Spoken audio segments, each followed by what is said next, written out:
It was one of those blistering afternoons on the ranch, the kind where the sun beats down so hard it could fry an egg on a saddle.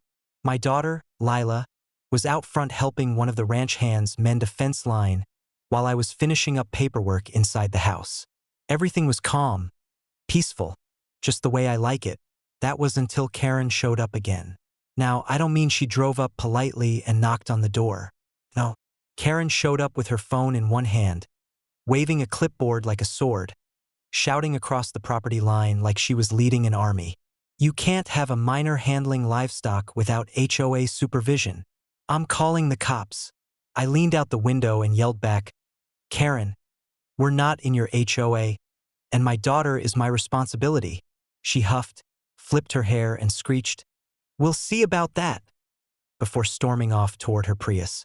I thought she'd calm down. I was wrong. 20 minutes later, I heard sirens in the distance. Lila looked up from the pasture, confused. Dad, is that for us? I squinted toward the road and saw 2 patrol cars kicking up dust as they sped toward the gate.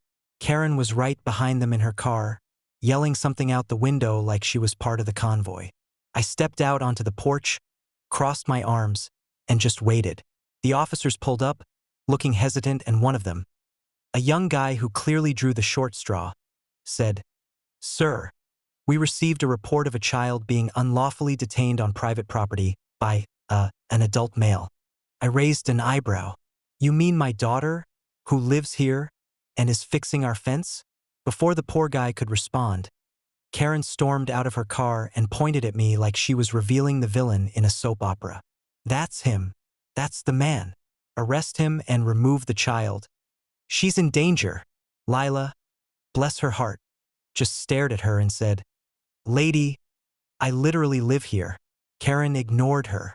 You don't have to protect him, sweetie, she said with that fake, syrupy voice. You're safe now. I took a deep breath, walked down the steps, and said, Officers, I think we need to clear something up before this gets dumber. Karen gasped. How dare you interrupt law enforcement? That's when I reached into my jacket pocket and pulled out my sheriff's badge. The silence that followed was glorious. One of the officers blinked. Sheriff Walker. Yep, I said, handing him my ID. And this is my ranch. And that's my daughter. And this, I pointed at Karen, is a chronic 911 abuser who's about 10 seconds away from another fine. Karen's face turned red, then purple. You can't be the sheriff. You live like some kind of farm man. I smiled. You'd be amazed how well law and order mix with a little dirt under the boots. The younger officer couldn't stop grinning. Ma'am, do you realize you just called emergency services on the sheriff of this county? Karen stammered. I didn't know. He doesn't look official. The older officer sighed. Ma'am, that's because he's off duty. You've wasted department resources and made a false report. Again, he turned to me. Sheriff, how do you want to handle this one? I shrugged. Let's do it by the book. Same as last time. Karen's eyes widened. Same as? What do you mean, same as last time? See, Karen already had a record for false reports. 3 strikes under the county's emergency misuse policy meant she was on thin ice. The officers took her statement, wrote her a citation right there on the hood of her car, and then handed it to her. She looked down at it, sputtering. $5,000. That's ridiculous. The officer replied calmly, That's the fine for filing a fraudulent emergency report against law enforcement personnel. I couldn't help but add, It's also a discount. Next time it's double. When they finally escorted her off the property, Lila just shook her head. She really thought they'd arrest you, huh? Yep, I said, chuckling.